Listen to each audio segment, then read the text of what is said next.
नमस्कार, Prabhas action news network और आप सभी का स्वागत है। भूटान के दौरे से लौटते ही प्रधानमंत्री नरेंद्र मोदी का सीधे दिल्ली के एलएनजेपी अस्पताल पहुंचना केवल औपचारिकता नहीं थी, यह राष्ट्र के सर्वोच्च नेतृत्व की संवेदनशीलता और दृढ़ राजनीतिक इच्छा शक्ति का प्रतीक था।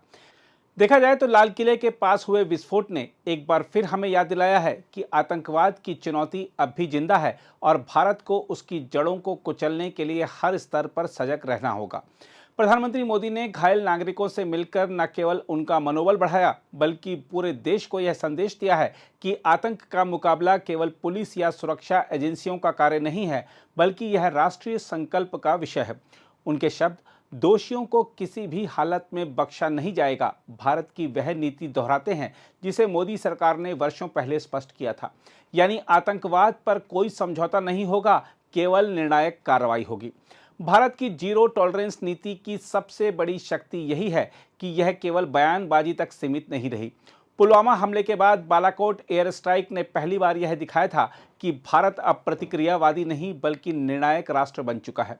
आतंक की हर साजिश का जवाब अब कूटनीति, खुफिया समन्वय और सटीक प्रहार से दिया जा रहा है। दिल्ली धमाका चाहे स्थानीय नेटवर्क की साजिश हो या अंतर्राष्ट्रीय आतंकी तंत्र का हिस्सा, यह घटना इस बात का प्रमाण है कि देश के भीतर मौजूद स्लीपर सेल्स पर निगरानी और अधिक सख्त करनी होगी।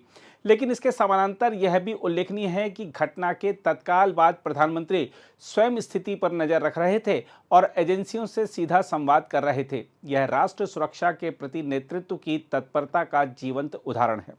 आज का भारत आतंक से डरा हुआ राष्ट्र नहीं बल्कि उसे जड़ से खत्म करने के लिए प्रतिबद्ध राष्ट्र है। यही वह नीति है जिसने अंतर्राष्ट्रीय मंचों पर भारत की छवि को एक प्रखर शक्ति के रूप में स्थापित किया है। चाहे संयुक्त राष्ट्र में आतंकवाद के खिलाफ सख्त प्रस्तावों की पहल हो या G20 जैसे मंचों पर आतंक वित्त पोषण के खिलाफ वैश्विक प्रतिबद्धता हो, मोदी सरकार ने आतंक के विरुद्ध वैश्विक नैरेटिव को आकार दिया है।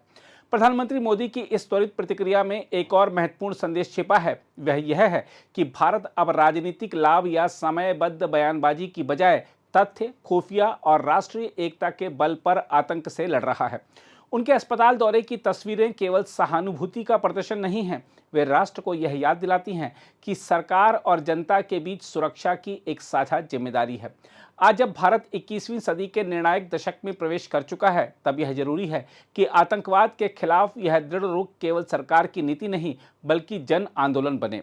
नागरिक जागरूकता, तकनीकी सतर्कता और सामाजिक एकता, ये तीन स्तंभ हैं जो आतंक के किसी भी एजेंडे को नाकाम कर सकते हैं।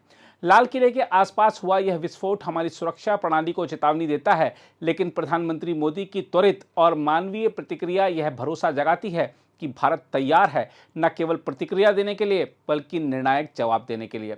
यह क्षण हमें एकजुट होकर यह दोहराने का अवसर देता है कि भारत आतंक को कभी स्वीकार नहीं करेगा, न सीमाओं के भीतर न बाहर। हम आपको यह भी बताते हैं कि प्रधानमंत्री से पहले घटना वाले दिन ही केंद्रीय गृह मंत्री अमित शाह और दिल्ली की मुख्यमंत्री रेखा गुप्ता भी घायलों का हाल जानने एलएनजेपी अस्पताल पहुंचे थे। अगर आप भी लेना चाहते हैं देश दुनिया की तमाम जानकारी तो आज ही सब्सक्राइब करें हमारे चैनल को। साथ ही नीचे दिए बेल आइकन को जरूर दबाएं ताकि हर अपडेट आप तक पहुंच सके।